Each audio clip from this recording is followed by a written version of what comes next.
देखा था ये वाला भयंकर। देखो जो भी है ना इसमें से डबल टिप करेंगे, इसको पहले टिप कर लो बस। हो गया इधर बताएगा सर, मेरे तरफ थी बस। फिर डबल क्लिक करोगे तो उसको बताएगा वीडियो, अपना नहीं बताएगा। मुझे आवाज तो सुनाई था।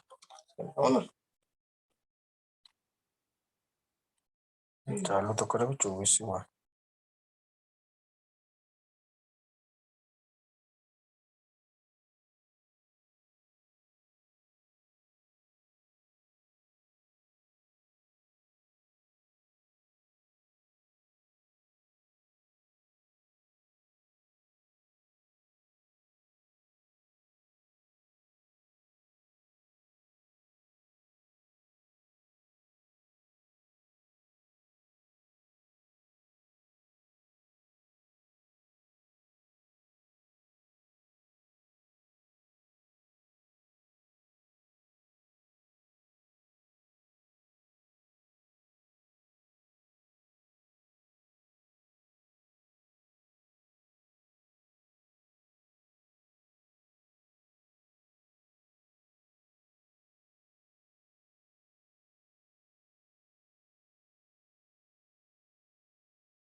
A very good evening, everyone. We'll begin this session shortly.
Hello, can you hear me, Himani?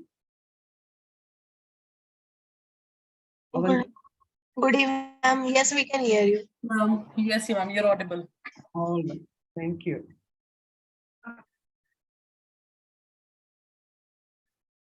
A very good evening to all the educators and welcome to the session of the Commune once again. We meet after a long break this time. After all the examinations, rather examinations are still in the process right now. So we meet after a long time, but yes, with the same zeal, with the same enthusiasm. And today we are here to discuss and talk about the essentials of reading. As all of us are aware that reading has taken a lot of importance these days, and even the government is taking a lot of initiatives, may it be ICSE, may it be CBSE, and other state boards as well. Readathons are in practice, book fairs are happening, all of this to encourage the habit of reading. Why? Because reading is the only source of knowledge, learning, may it be reading your content, your school material, may it be reading additional material. So it's very important for all of us to encourage and develop a habit of reading in students. Once they begin reading, they begin exploring different worlds which they're not aware of.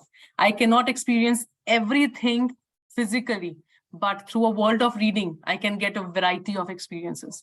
And that is what makes me and helps me develop into a very well-groomed individual and a very well-disciplined and well-aware personality in all.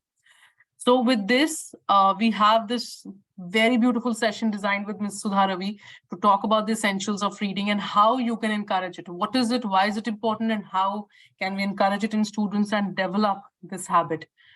Thank you so much. With this, over to Sudha ma'am. Sudha ma'am. Yeah, thank you, Himani. Thank you. And good evening to everyone. And as Himani said, I think we are meeting for the first time in the new year now, correct? We probably met in 2022, and now we are meeting in 2023.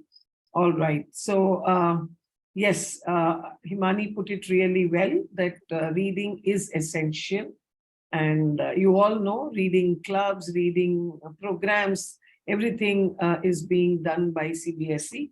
And we will see why reading is important and why as teachers of language, it's not just about telling our children to read or making them read in the class. We are going to look at how this process can be very systematically developed among students. Because in many homes, reading doesn't happen. Many of you might be from places where probably English is, they are first generation learners or parents don't even know much about the language. So where they are totally dependent on the school to develop these skills. So how do we make children compulsive readers? How can they just love reading? How can they pick up a book and say, I'm reading? Okay, and read how to translate reading for pleasure into intensive reading.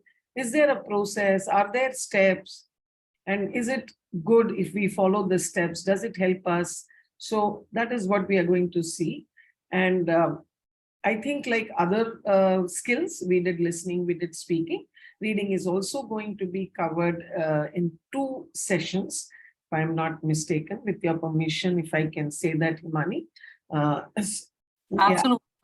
Yeah, so because the process, the session cannot be completed in 1 hour. So we are going to start today and we will follow it up with another session. And this time we promised you we'll do it sooner. Yes. Right. So let me start sharing my screen. Can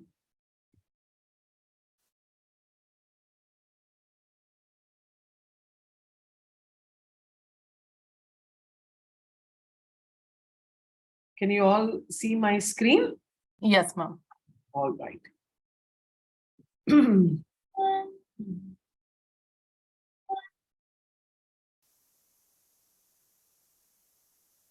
So this is a quote by the famous poet Robert Frost. He said, "You're not a teacher, but an awakener." See the depth in this statement, okay? So we have to do more than just transacting some content in the classroom, okay? Not just taking a book, taking a lesson, transacting it, doing the question answers, and then thinking that it is complete. There is much more. I'm sure all of you do much more than what is expected. Teachers in schools today really do a lot of work, and there is really so much that you pack in a day. You are with the children for everything, and all that happens in the classroom or outside the classroom. Teacher is always there for the student, but here in a different sense, an awakener, okay? It's not in terms of being there as a friend, being there to help them if they fall, but more importantly, to awaken, to kindle the spirit, kindle the enthusiasm, kindle the fire in them, so that they get into the habit of learning. Reading is learning. Believe me, a child who reads is also a child who learns. Okay. See, again, a child learns to read in early years so that he can read to learn throughout life. Again, such a profound statement. Learning to read. Okay. See that phrase? I think somewhere somebody needs to be muted. I don't know. Himani, I can hear some Yes, vessel. ma'am. I'm just doing it right now. Yeah, thank you. So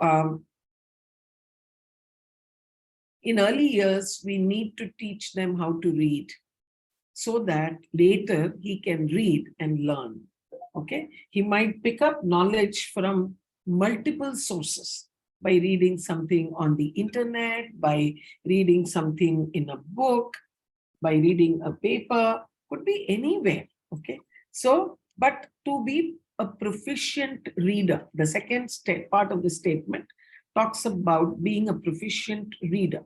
So if you need to be a proficient reader, you actually need to learn to read. Okay, so we need to know how to read, and that is the focus, because I have always believed that anything is a process, right? So I've put some faces here. Please, you can be very honest. How do you feel about reading in your free time? Can you just put in the chat box? Happy, sad, very happy. Can people just start typing their answers? May I request you to, I'll just mute everyone, and if you can just unmute yourself once again.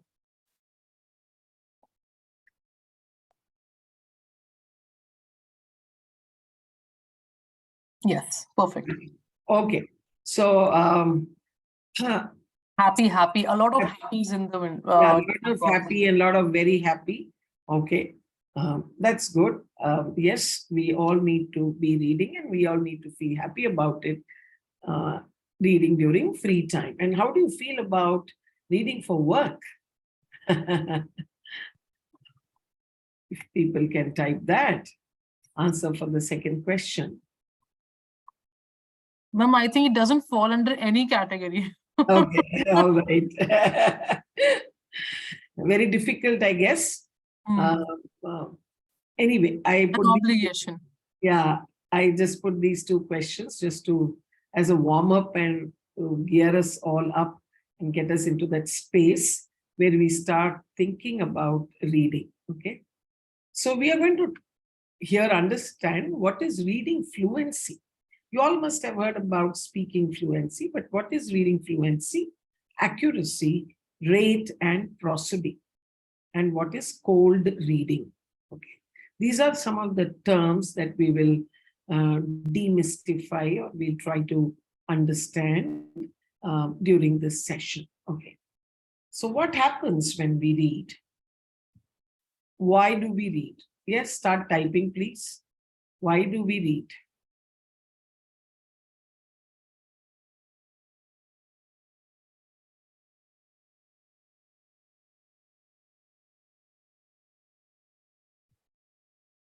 Can I have your some of answers? Why do Nobody we is read? to gain knowledge. Okay, The first answer. okay, No one else don't want to read. okay. Why do we read, teachers? You all said you love reading.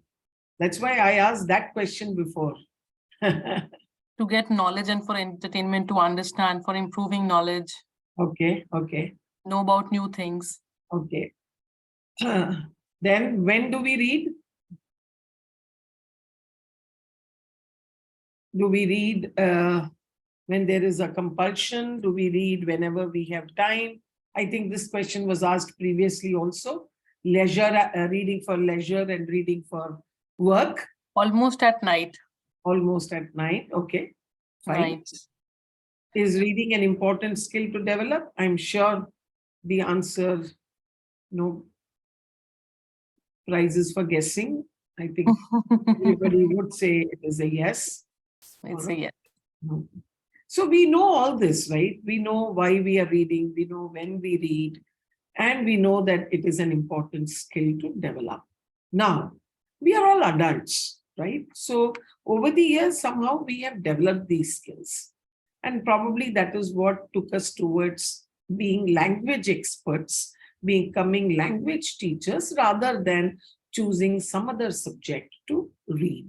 We chose English because we were passionate about reading, right? So that being the situation, what are we doing to get this into our children? How are we helping our children develop this skill? Especially in today's world where they are living, it is quite challenging. There is so much of, other distractions. There is so many devices, so much technology that has made inroads into their lives, right? So in such a situation, what are we doing? I'm parking all these questions, okay? As we go, we will find answers to these questions.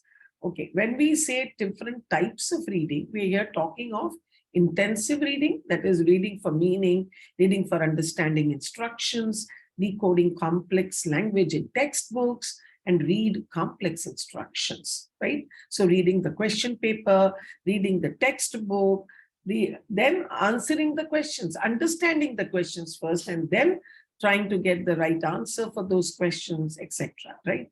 Extensive is more global reading, reading the newspaper to generally get the gist, to read even online newspaper. Why not? Reading the Times of India or anything on the app.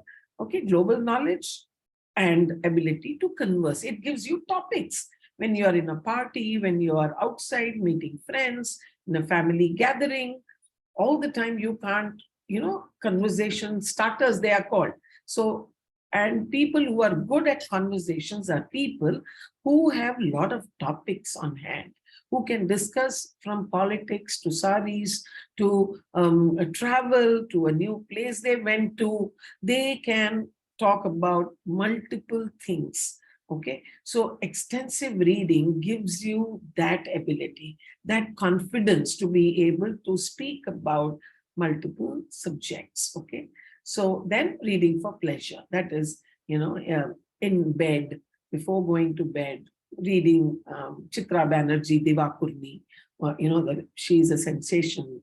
I'm sure A Forest of Enchantment, and the latest is Independence that she has written, and it's out in the market and such a bestseller. So any book, any novel, any short story, anything that actually, is something that you enjoy reading.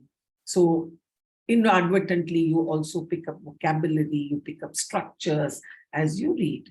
Okay, it also develops imagination, creativity. And when children do that, it's so nice. They're able to develop creativity, imagination. They start fantasizing. They grow into a dream world. Alice in Wonderland and Cinderella and these kind of books, even an Amar Chitra Katha, they can imagine and they can get transported to that world. So broadly, we have these three types of reading. And again, no prizes for guessing. What we concentrate in school is the first type, isn't it? Reading, the intensive reading. Of course, extensive reading too, but intensive is what we do in the classroom, right? So, is there a method of reading?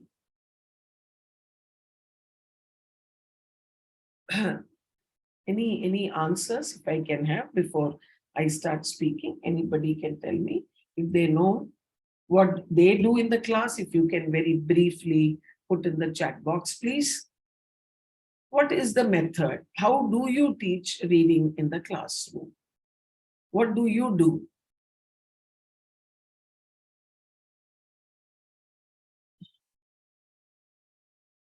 What do you do? How do you teach children to read? Reading aloud, okay. Lata says reading aloud, fine. What else? What are the other things people do? Silent reading, reading aloud, silent reading, loud reading.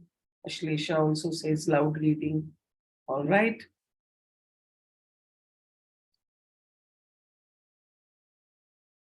Reading aloud, okay. That seems to be the general, okay.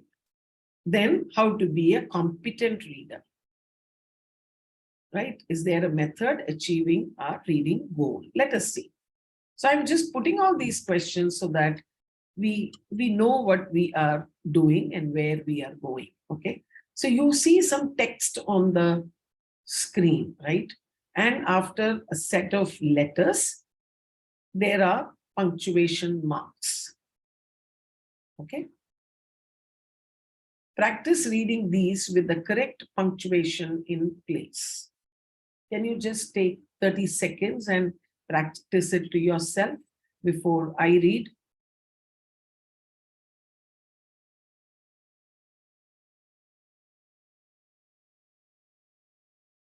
I'm sure you all tried. A, B, C, D, E, F, G, H, I, J, K, L, M, N, O, P, Q, R, S, T, U, V, W, X, Y, Z. So what do the punctuations do? They help us read in a particular style, in a particular way. Now reread each of the text, pausing at each segment, allowing your students to echo what you just read. You can actually do this exercise in your class, okay? You can put these marks and have these slashes and actually make your children practice in the class. You can do it any which way. I just put slashes and I put punctuations at a certain point. Basically, what we are trying to teach children is that punctuations mean a lot when they read. Many a times when children read, they just read, flat reading. They don't take care of the punctuation. There is no tonal adjustment. It just is flat reading.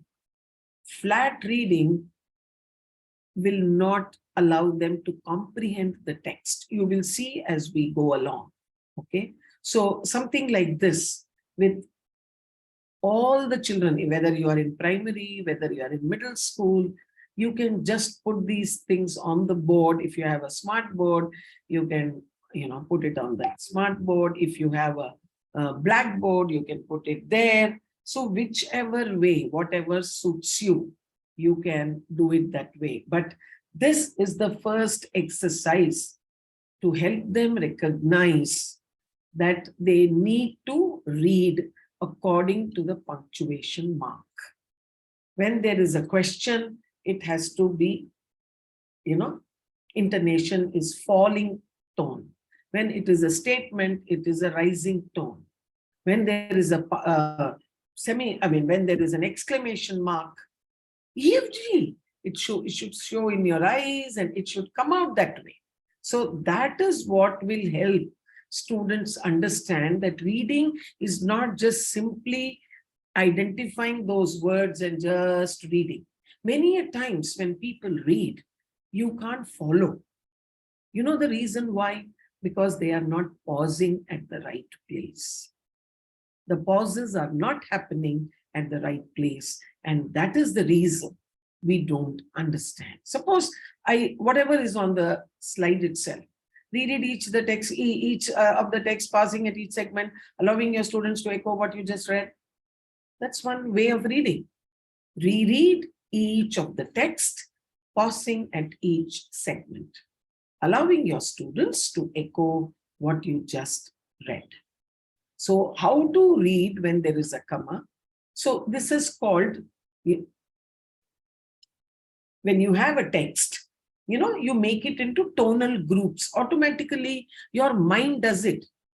Okay. But in the class, if you have a text, you might be knowing where to pause because you have developed that over the years, but children don't know. Okay. So how do we teach them? So what did you notice about your voice as you read? Okay, there was falling and rising tone. All that happened, isn't it?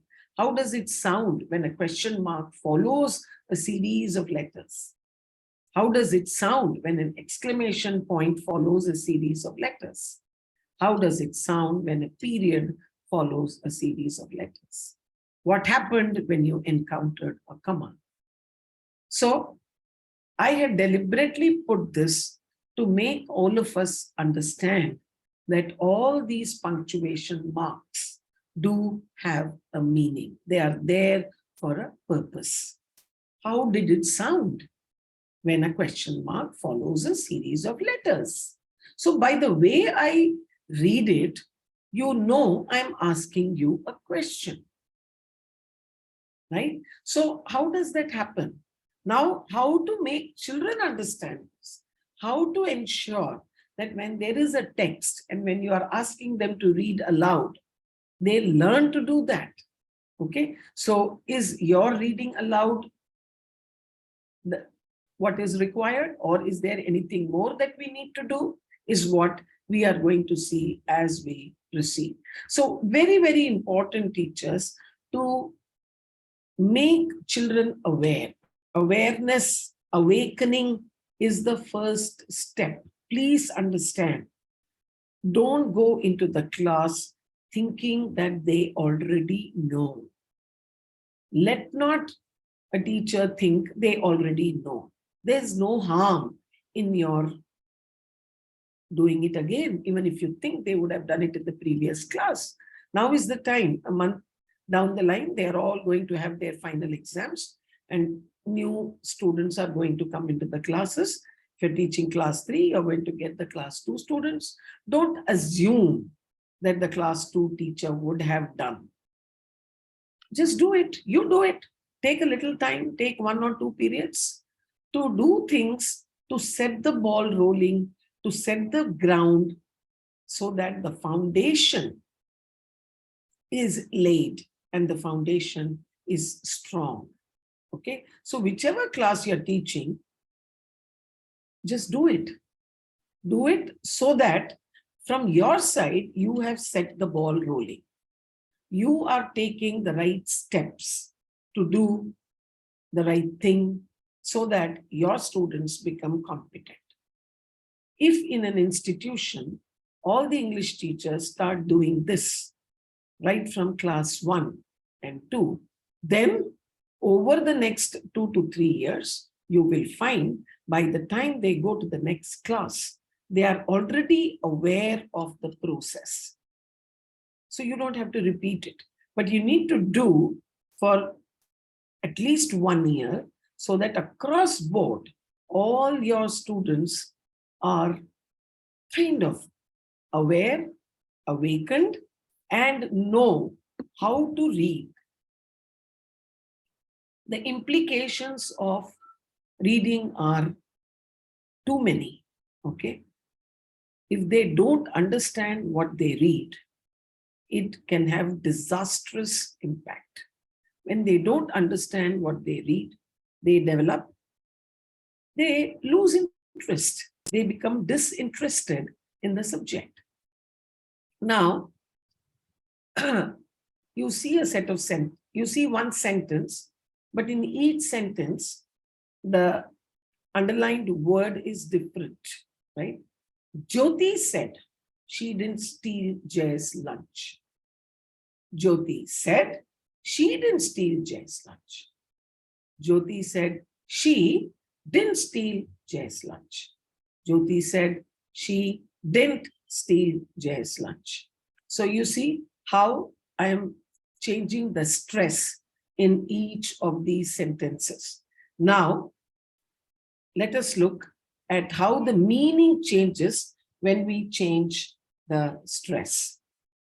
It was not someone else who said this. It was Jyoti who said it. So I believe her. But someone else stole it. Jyoti is clarifying that she didn't steal his lunch. She got his lunch by another means. She stole someone else's lunch. She didn't steal his, but someone else's. She stole something else from Jay. So see how the meaning changes with the change in the stress. So when children don't read properly, the meaning changes. They comprehend it incorrectly. So it is very important that we teach them how to read. And it's not just by reading once. Oh, I don't have time. I will just read it once. I read it aloud. And then no, please devote time. Doesn't matter.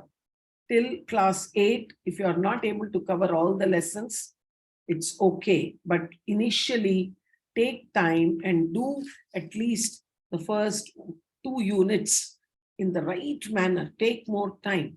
Believe me, if you spend the initial 3 months as the session begins, by taking care of all the steps in the English classroom, whether how to do listening, speaking.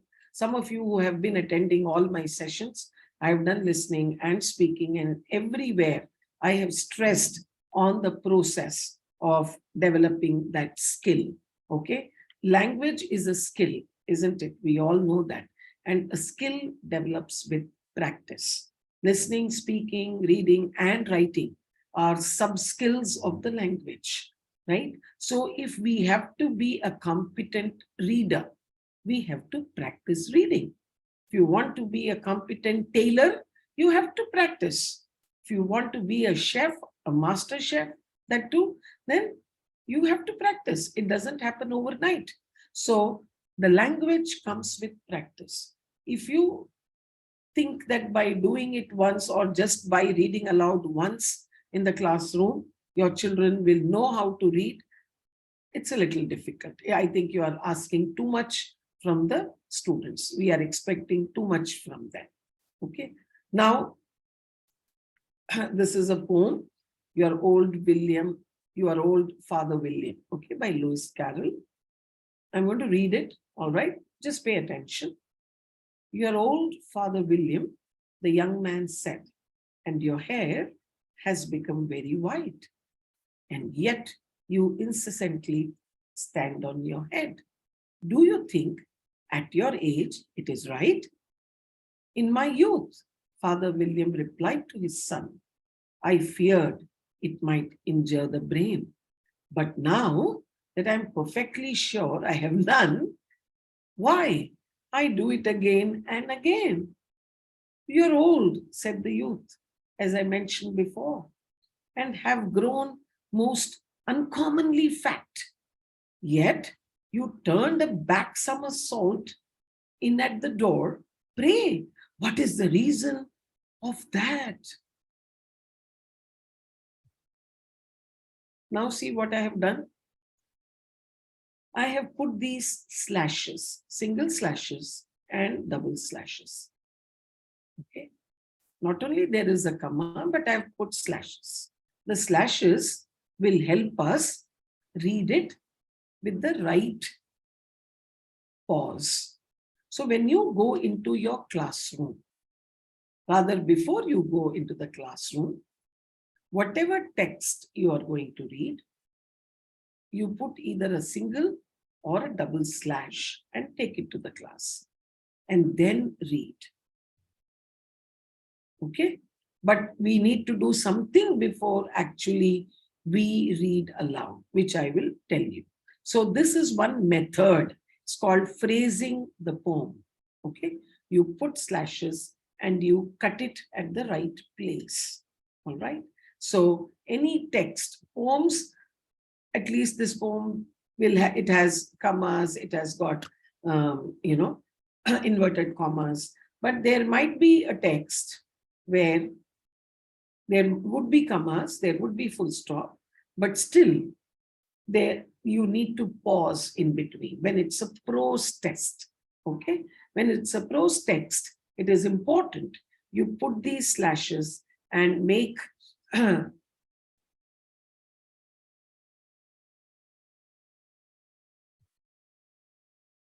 so now I am using or introducing a term called as cold reading. What do you think is cold reading? Can you please type in the chat box?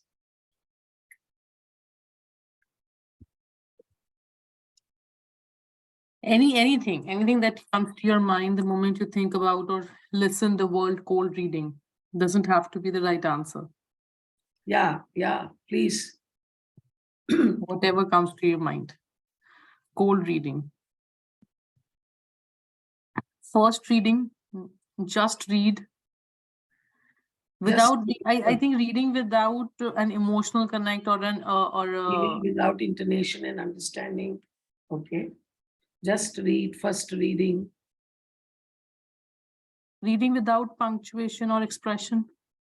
Flat reading, like you said.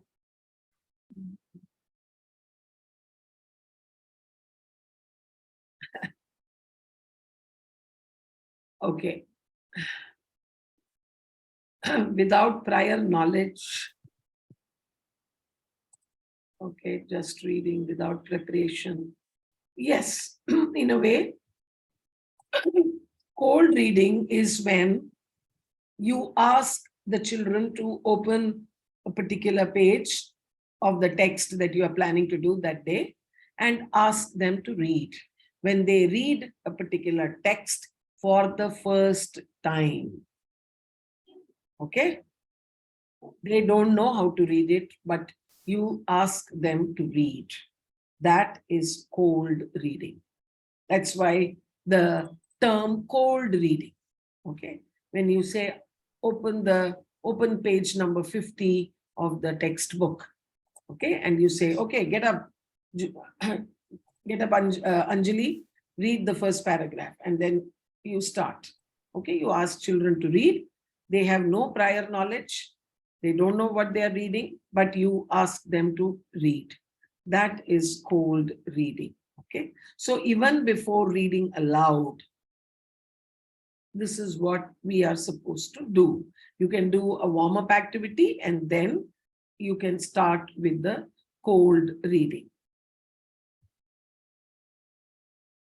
Let us look at one of the methods you can use to develop the reading skill. I'm not saying this is the method. I'm saying this is one of the methods, tried and tested. Okay. Introduce the passage, briefly introduce the passage. So here where comes doing a warm-up activity, you can show a picture to elicit responses from them so that, what do you think we are going to read today? So whatever picture is there, they will say, we are going to read about this, we are going to do this, either on the screen or in their textbook. You elicit their responses and try to, why do we do that? We try to get everybody's energy and attention. So basically you are trying to bring all the 40 or 45 energies or attention to one spot. That is why we ask initial questions and you start the process, okay, by introducing keywords. So review key vocabulary, if there is any key vocabulary on the top, or if the textbook doesn't give key vocabulary, many textbooks give it at the end, okay, you can decide what is the key vocabulary and you can just put it on the board and ask them if they know the meaning, ask them to read those words to see whether they are able to pronounce it properly. Do they know the word? So any kind of activity, key vocabulary review can happen in pairs. As they are sitting, you can ask them to, you put words and you can ask them to review. So any activity that takes about 5 to 7 minutes, the initial 5 to 7 prep minutes to bring everybody's attention to the same spot so that everybody is focused. You are bringing everybody's attention. So that is the initial part, introducing and reviewing the key vocabulary. And then another activity you can do is making a prediction. That's what I just now said. Using the key vocabulary, you can ask them, what do you think we are going to read today about? What do you think the lesson is about? And such like questions. Without even asking them to open the book, you could have some visuals on the, on the screen. If you have a smart board, you could have some words on the board, anything to make them predict, make them think, do some thinking and talking, okay, without actually opening the book. So no need to spend much time on this step. A 1 or 2 sentence prediction will suffice, as I said, to get everybody's energies. And I'm sure that's what all of you do. Now, cold timing. So if you really, teachers, want to do a good job of it and want to develop the skill of reading, this is the method, okay? You can even keep a stopwatch in the classroom. The student will read the passage for the first time as the teacher records the number of words correct per minute read. Okay, so you can say that the first child will read first paragraph and you can quietly switch on the stopwatch. Do not interrupt the child when he or she is reading, and 1 minute you allot, and after 1 minute, just see how many words they have been able to read. Just keep a count, okay? Example, I'm going to time you reading this passage. I will start the timer as soon as I hear you begin reading. And you can share all this in the classroom with the children. No need to do anything stealthily or clandestinely. Okay, no need to do anything behind their back. The stopwatch can be right there. And these things actually, ma'am, so what will happen? Ma'am, why are you timing us? No, I'll tell you why I'm timing you. Okay, so naturally, they start putting more effort, they are more focused, they see that you are doing some acting, it's not just mechanical reading that is happening. All right, so just ask them to read and don't interrupt. Don't interrupt. When they read, everything will come out. Misreading, incorrect pronunciation, incorrect intonation, incorrect pauses, correct intonation, everything will come out. Just let them be, okay? So that is cold reading and cold timing. Timing their reading before they actually know what text they are reading, okay? Then teacher modeling. Once you finish, see, you can even do things like, you can say that, okay, if you have 40 students, you might be wondering what this woman is talking. How is it possible to do this? Okay, for one lesson, you can have roll numbers 1 to 20 doing the cold reading. Okay, for roll numbers 21 to 40, it could be the next lesson. It need not be with the same lesson also. But when these people are reading, ask the others to observe. Ask their peers to observe. Ask their peers to make a note of the words they are incorrectly pronouncing, or where they are making, where they are taking too long. All this can be done. Okay, so many things you can do. Peer observation. You can give a peer observation chart to them, a little peer observation sheet where they are putting down the words per minute. They are saying which words have been incorrectly pronounced and all that. Okay, then teacher modeling. What all of you said, teacher does model reading. That is reading aloud. So they have done, now you are doing. Without saying anything, once that activity is over, now please pay attention as I read. Okay. Obviously, when you read, you are going to read with the correct intonation. The words are going to be pronounced properly with the right pauses. Chunking. It's called chunking. When you pause at the right place while reading, we call it chunking. Okay. You do all that. Now, student, first hot reading, followed by second hot reading. See, this is the level of effort. But let me tell you, whatever I demonstrate here, okay, I have done it 20 years back in my classroom. I don't talk of any strategy which I have not tried. Okay, don't panic. Don't think, how is it possible? Please don't think that it's very difficult. How is it possible? I'll tell you what happens. See, number one, first cold reading by students have happened. Number two, you have read it aloud.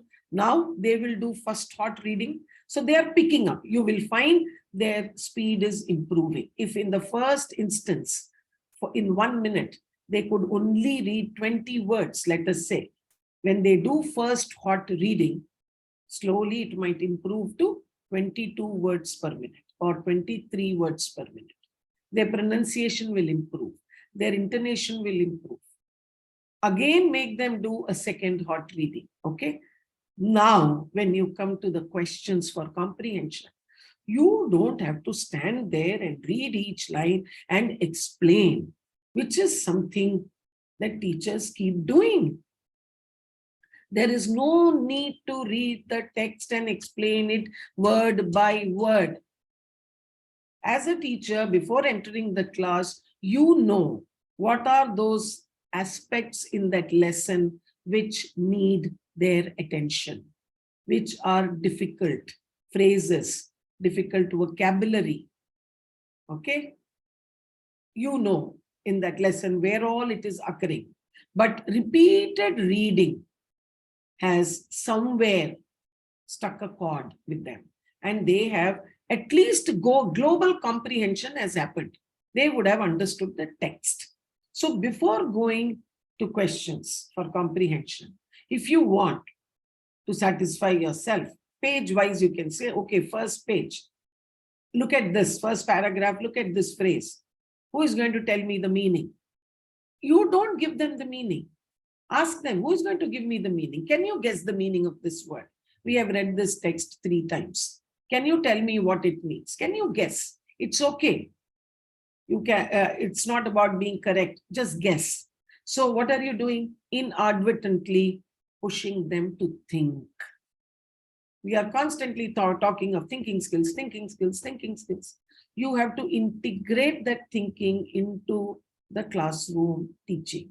You cannot do it separately, isn't it? So do that. Do such activities. Ask them. At the back of the text, there will be only 5 or 6 questions or max 10 questions. For each page, prepare.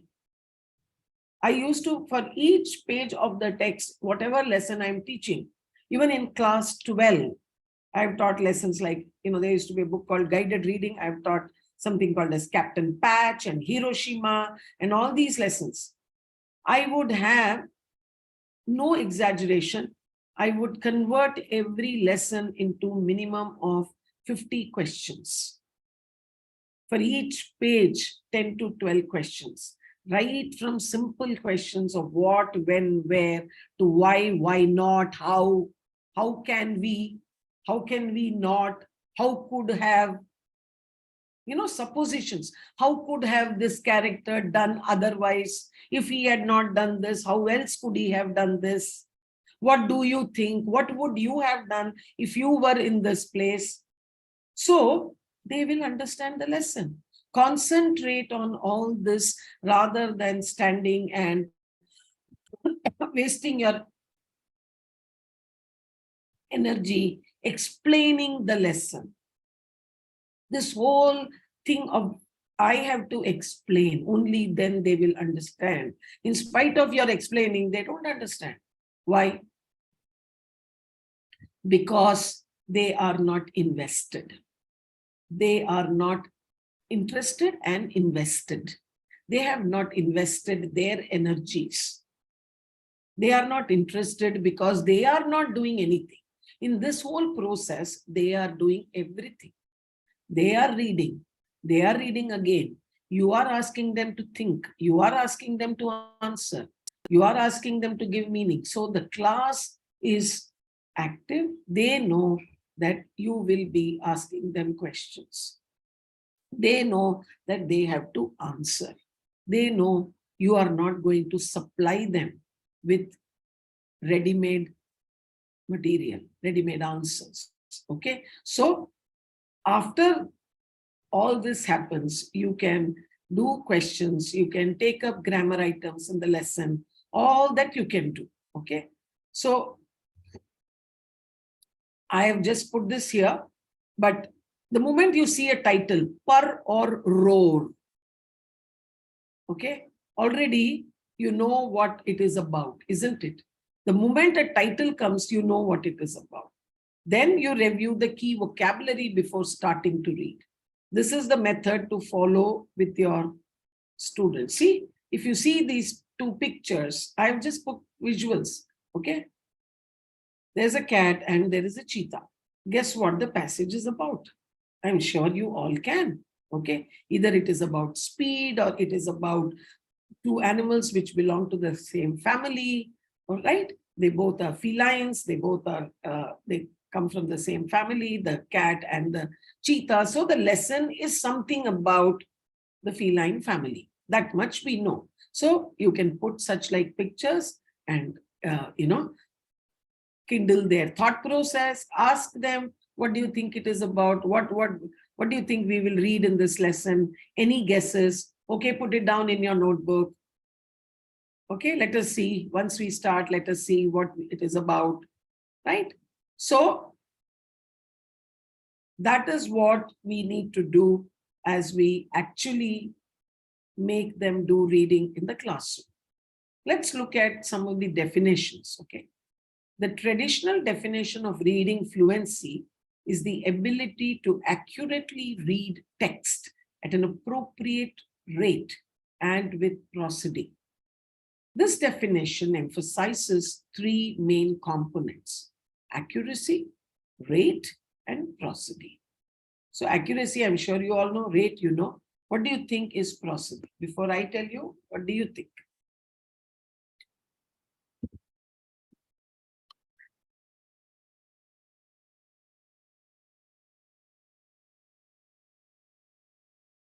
Yes? Any guesses? Don't worry. We'll look at the chat. Yes, please, once again, don't worry on the right or wrong of the answers. Yeah. Just Whatever guess. comes to your mind. Just guess. What else is important? Think, no? Think. What is important? Rhythms and sounds. Nice. Okay, rhythms and sounds. Intonation.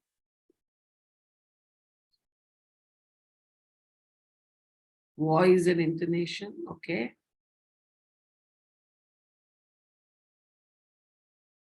Intonation. All right. Let's see. Wait. Reading fluency is the ability to accurately read at an appropriate rate while demonstrating prosody and comprehension of the text. This is more comprehensive definition. Okay, so prosody is here, prosody is there. Let us see. I'm not giving you the answer now. Okay. Accuracy for students to comprehend what they read, they must accurately identify most of the words in a text. Comprehension is greatly affected when critical words or a large percentage of words are misread. For example, the dove flew over our heads. We dove into the swimming pool. Now, if the student doesn't know the context in which dove is used, okay, if he doesn't know what it means and the context, in the first case, it is a noun. The second case, it is a verb. We dove into the swimming pool, the dove. So the pronunciation is different. The meaning is different. So when they don't know the words, and this will come only with repeated reading. So we have to use both letter, sound, and meaning cues to determine the pronunciation and meaning of the word used in the text.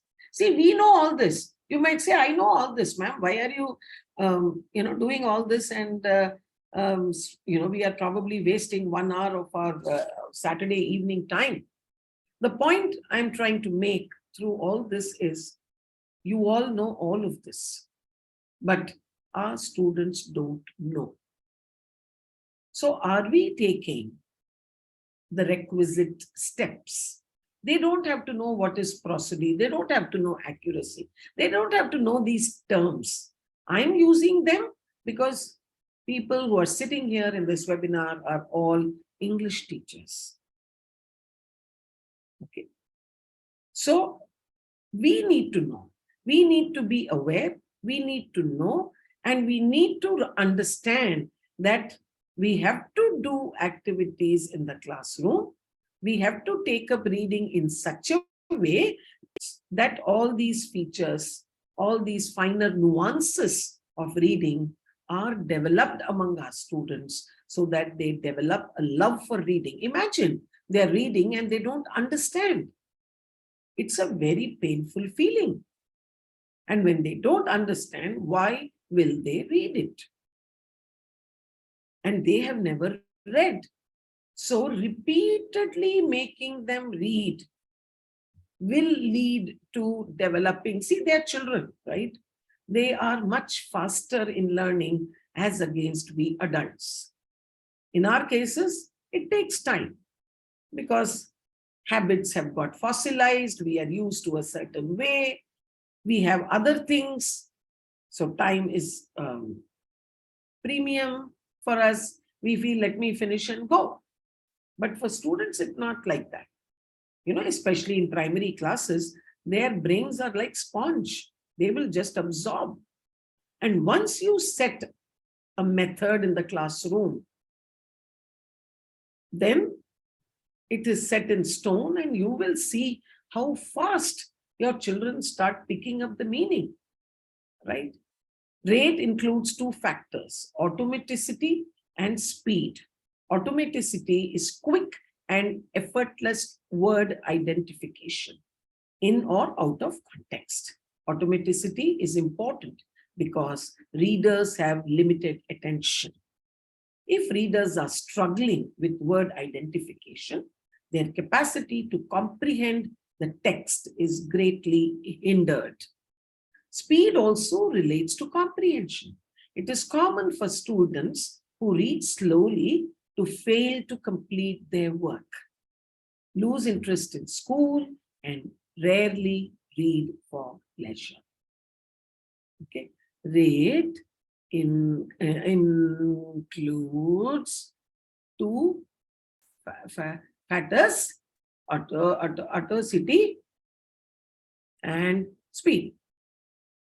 You will have students who read like this in the classroom. Okay, but when you read and demonstrate, maybe once or maybe 2 times, depending upon what is the capacity to comprehend among your students, what is their level of language, you might have to read. You can't say, I don't have the time. That's why I'm saying, no need to sit and explain the lesson word by word. Okay. Now comes prosody, sometimes referred to as expression, is the rhythmic and tonal aspects of speech. So all of you who said intonation, rhythm, you all were correct. It refers to a reader's ability to read smoothly with appropriate phrasing and expression. So when there is an exclamation mark, oh, the tiger roared. Okay. The correct expression. So they know that word goes with what? Okay. The tiger roared. That's also a way of saying it, reading it. Okay. So when you read breaking the sentence at the right places, you pause. They are constantly observing and listening to you. If you tell them, after this, once I read aloud, I'm going to make you read again, then they will be more interested and invested. Silent reading comes much later. If all this has been done very systematically in primary classes, say up to even class 6 or 7, then from class 8, your children are ready for silent reading. You can straight away do some warm-up. You can have keyword identification. You can have some initial activity, thinking activity, pair or group work, and straight away tell them, I want you all to read page 1. Okay, finish. I have a set of questions for you. And even there, you don't have to read and explain. Ask them what they found difficult. What are the words which they did not understand? Why they then ask others if they understood. So make the class very vibrant. Don't give away the meaning immediately. And then ask questions, not what are there at the back of the book. Have your own questions ready, on your on a sheet of paper, in your diary, and then see how well they have comprehended the text. But all this you can do only if systematically these steps have been followed in the early classes. They are ready. See, it is like saying that, Bhaiya, I don't even know to make a cup of tea, but I'm going to make biryani today. Okay. One of the most tough dishes you take and you say, make that. So silent reading is the final step.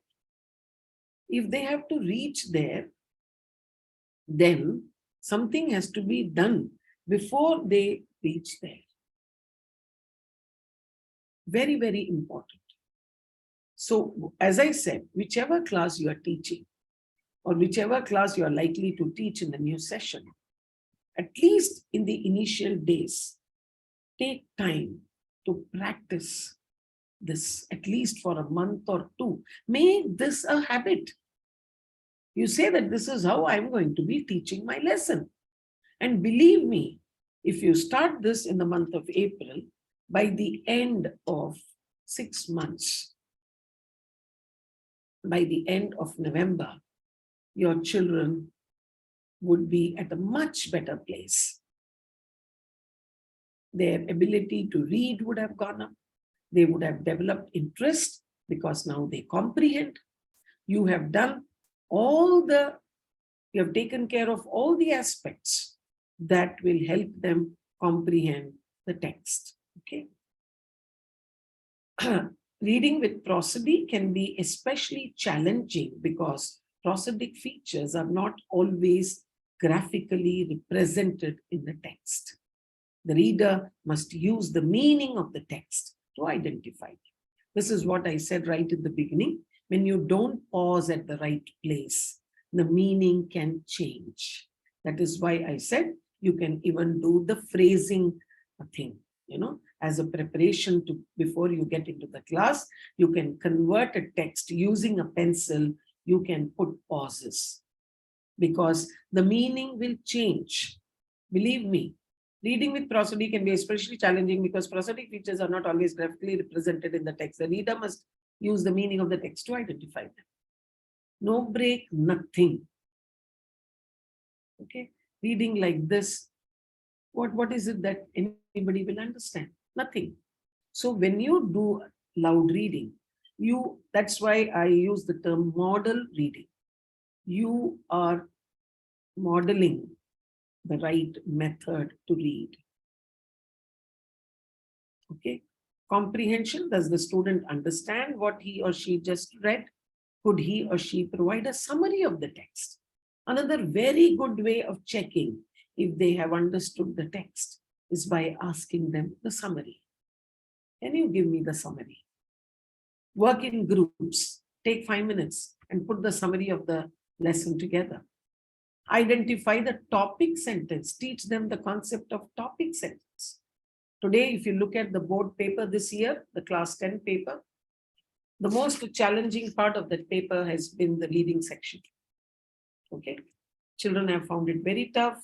Teachers have found it very tough. I've got a lot of feedback on the reading section. Okay. So, topic sentence, if a particular lesson has 5 paragraphs, 10 paragraphs, what is a topic sentence? Topic sentence is that idea around which a paragraph is built. Okay, so if it is a story, it will have a plot, it will have a sequence, the way characters come into the story, what they do. Okay, then there is a little drama, there is climax, anti-climax. If it is a mystery story, there is thrill, right? So if it is a factual passage, let us say on spacecrafts, on space missions that India has undertaken, something like that, then there will be a topic sentence. For every paragraph or for 2 paragraphs, there might be 1 topic sentence. So identifying topic sentence, writing the summary, all these are things that you can make your students do. So we will stop here. If you have any questions, you can type or ask. And my sincere request is that please try out whatever I have suggested, enough activities that you can practice on how to do reading. Try it out so that next time when we meet, you can ask questions, or you can ask them through Himani and her team, and they will. I always say that, but we never get any questions. Or maybe even if we get, probably Himani and her team are, answering those questions for you. No, ma'am, we don't get those questions. Okay. So at this point, I would like to stop because enough has been said and everybody should get some time to internalize what has been said. And if anybody has any comment, any feedback, any thoughts, please feel free to share. So at this point, I'm going to let everybody, I'm going to allow them to unmute themselves. So in case you would like to share anything, you have allowed to unmute yourself, you could. And yes, like ma'am said, please do share your questions. Otherwise, it puts me in a crosshair that I'm not sharing questions. So like we always said that your active participation, and we have felicitated educators you've seen in the group also for past achievements, participations, and everything. So, and we continue to do that. Even for today, I have a couple of names on my list. So actively participate, try out everything ma'am said, a lot of things, a lot of very small and very effective methods of enhancing the culture of reading she shared. And like ma'am said, we'll do a second round of session on reading skills in this month only, hopefully. And we'll get back to you with some more ideas, with some more thoughts. But till we know you're applying them, till we get any questions from them, Exactly. we are not able to decide on what should we do next. Right. So right. Your questions are very important in not only letting us know that we're on the right track, but also decide what should we plan for our next session. Suppose you come and tell me that, ma'am, we tried cold reading and then I did this and this is what was the outcome, So when you come back and share your thoughts, then it makes things very easy for us. Then we know, okay, it's working and you are trialing it in your classroom. So, I appreciate your comments. There's a question. There's one question between the comments. Please suggest how to inculcate reading of storybooks in primary classes. Okay, so one method can be ask each student to get one storybook or you collect 8 or 10 books and have a little class library, okay? And then give one book to each child, make a note, and you know that they have taken that book. Give a deadline, tell them that next week, suppose you give it on Monday, tell them next Monday, we are going to, in the class, we are going to discuss the story that each one of you read. You have to come and tell me what you read in that story, what you understood. So, you know, this kind of activity where there is some kind of a mechanism where there is a little feedback that is being collected. And look, teachers, that is a learning activity. Don't think that it has to be from the, you know, the textual material is for developing a skill in a particular order. It is designed in a way that step by step, your children learn when you use the textbook, correct? But all these things also help them learn. It is, after all, the language class. So it is important that you can do activities where they come, and which means you are developing 2 skills. One is reading leading to speaking. Okay, so when there is going to be some kind of a feedback that you're going to collect, it could be, you know, when they come and speak, after that you can say, now draw. If they are small children, you can say, draw and show me, draw the story that you read. Okay, so draw the characters in the story.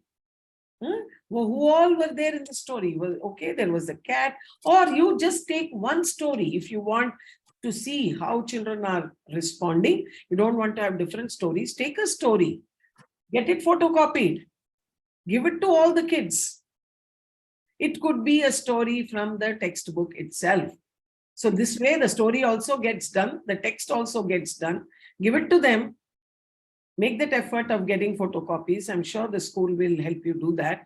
So distribute and say that we are going to revisit this next week. So can you suggest different kind, what is she saying? Can you suggest different kinds of summarizing strategies for kids? So one strategy is, what did you understand from paragraph 1? So summarize paragraph 1 in 1 sentence. Summarize paragraph 2. Summarize para 3. So slowly develop the skill. Ma'am, I can't do it in 1 sentence. Okay, do it in 2, do it in 3. Let them slowly get there. Okay. What did you understand in para 1? That is summarizing. No? I understood, or what is there in para 1? You don't even have to use the word understand. What is there in para 1? Who all are the characters? Just try and bring it together. Try and bring the text together. It is all spread. So in their head, try to bring the focus. Who all are there in this story? In the first paragraph, who all did you meet? Who are the characters? Can you name them? Can you make a list? Can you put them in order? So these are the ways they will, straight away, they will not learn Prezi writing. It's one of the toughest skills. Believe me, summarizing is not easy. Very few people know how to summarize. If you ask them, summarize the meeting, they will write the whole meeting and send you in a mail. Okay, putting it in bullet points and summarizing the thoughts is not an easy task. Ma'am, can we also use, like you just suggested for another question, drawing? So initially, when we are doing summarizing, can we ask them to just draw what they read? Exactly, absolutely, especially in primary classes. You know, especially in primary classes, classes 1 and 2, they love drawing, and that is where what is happening? Art integration. They have read and then they have. That's right, Lata ma'am. Even graphic organizers can be used. Absolutely, graphic organizers. That's true. That's true. Now there was another question. I'll take up a few questions, Yamini ma'am, and I'll come back to you. Okay. There was a question. What are the different sources that can be suggested for reading? What are the different sources? See, that is, you have to use age-appropriate resources. So class 1 would be simple, small books, scholars, all storybooks, any storybook that age appropriate. If you go to the library, you have these picture books. You can, as I said, you can convert your text itself that you have, or any book from the library that is appropriate for that age. Like, I remember using things like Burr Rabbit, Enid Blyton with my kids at home. Ma'am, Enid Blyton's, I think, worked very well, even when Yeah. we were, like, we all begun, because I also remember Enid Blyton books were tiny. They were more picturesque. They had more of pictures, lesser of text. And that's Correct. how, like, Noddy, we used to read Noddy series. Yeah, And then Noddy series, exactly. so that ways, it kind of increased our interest there. Other than storybooks, comics. Comics is a good thing. Yamini is raising her hand. Yeah, ma'am, I'll just take up her question. We'll just, she wants to suggest a few ideas. We'll take them up once we are done with the questions. Otherwise, we'll skip those questions. We'll miss out on those. Noddy series, comics, yes. Ma'am, then there's Now we have in our country also, you don't want to, we also have interesting stories in the speaking tree. Yes, we also have little Panchatantra trails, which have a lot of morals, all those story books. Those days, I don't know whether Chanda Mamas you get even now. Okay, then anything that is age appropriate, small short stories with lot of pictures, etc., could be the beginning, but you have to develop that habit among students slowly and steadily. Once you do this, then you will see there will be a world of difference. Ma'am, don't comics use slang? Rashida, that's okay. Today, everybody around is using, that's okay. They don't use in any ways, yeah, that's fine. As long as they can. Comics, anyway, we are going to use not with class 1 students, right? We're going to use it much later. Okay. So simple stories, animal stories. You have these Aesop's fables. Okay.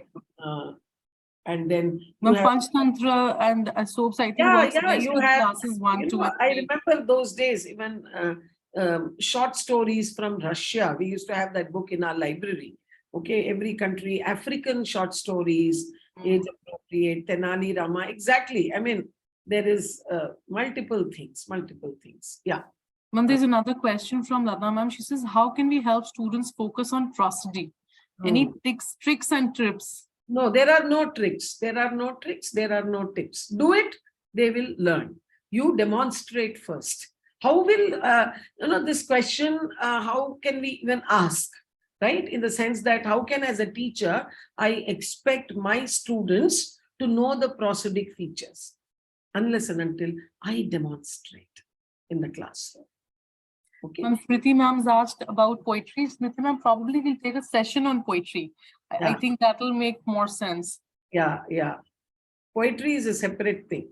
It's a separate thing altogether, and it needs a separate kind of a skill set altogether. One of my students had sources that can be said. Who is this? One of my students told me that she her reading. Yeah, manga comics. That's becoming a big favorite. Yes, Deepthi, I agree with you. Yes, reading newspapers is very helpful because, as I said, global knowledge, what's happening in the world around them, they pick up language, they pick up structures. Remember one thing, as we read, we pick up grammatical structures inadvertently. Without realizing, we understand how to construct sentences. That is why making them read multiple times, cold reading, hot reading, you reading, everything, because they are somewhere internalizing those structures. And when they write, they will start using those structures. Why are children struggling to write? The reason is they have never read. Right. Yes, Yamini? Good evening, ma'am, and good evening to everybody. Yeah. I hope I am pretty audible. Yes, you are. Yeah. I have a colleague of mine also on this forum right now. Okay. Madhu Miss and I use a strategy, especially for summary writing or Hmm. summarizing something. Yeah. When we have that passage as a comprehension, Mhm. we normally choose the first two questions Hmm. and ask the children that are the key points that are from the Right. passage. Right. So you use that to summarize your passage. Right. Right. And then you look or search if anything else has to be added. Hmm. Then you add that. Otherwise, that itself is more than enough for you to summarize your passage.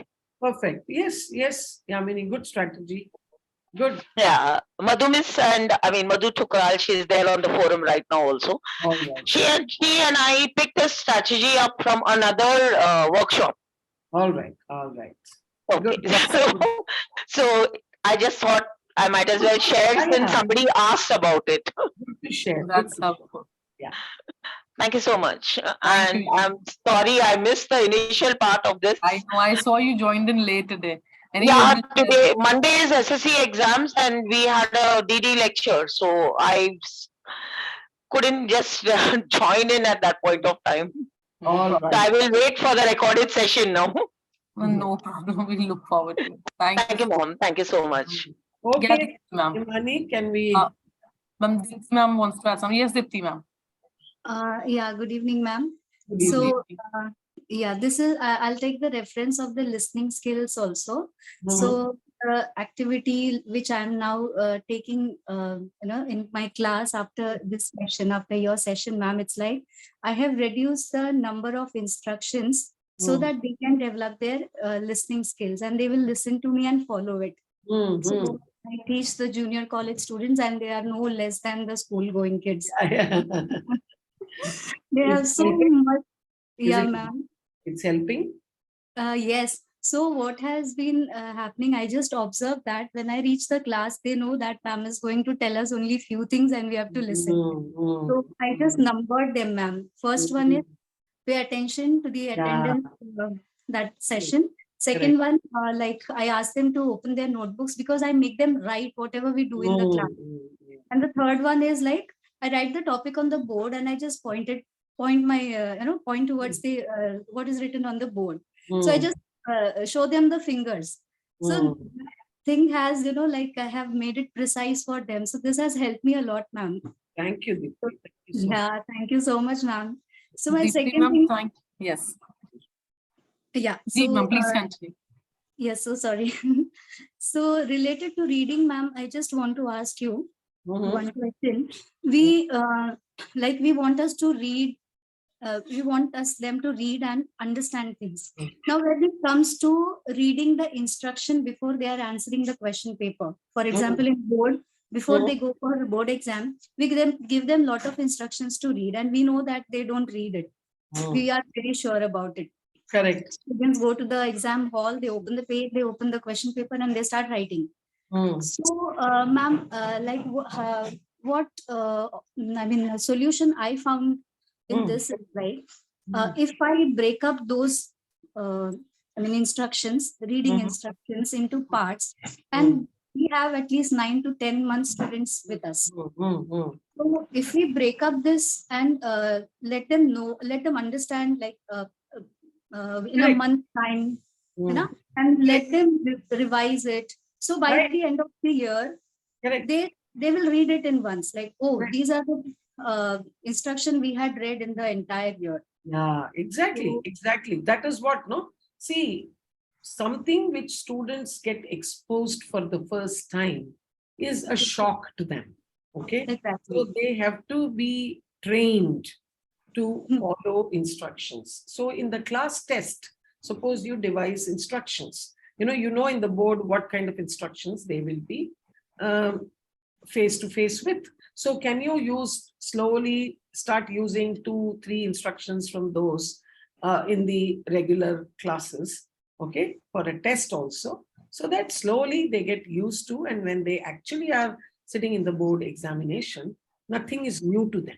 You can take a board paper and look at the instructions and devise your instructions using those very terms and those very words so that they get practice. And in the class, Even if they make mistakes, you are there to take care. But by the time they reach the board after, say, 9 months of being in a particular class, 9 or 10 months, oh, okay, I know this. Ma'am has already, that's what we do. So this instruction is not new for me.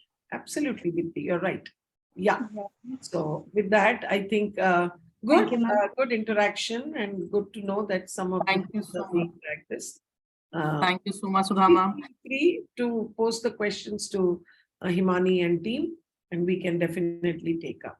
Thank you, teachers. Thank you, Himani. Thank you, teachers. all. Thank you, Sudha ma'am. Thank you so much.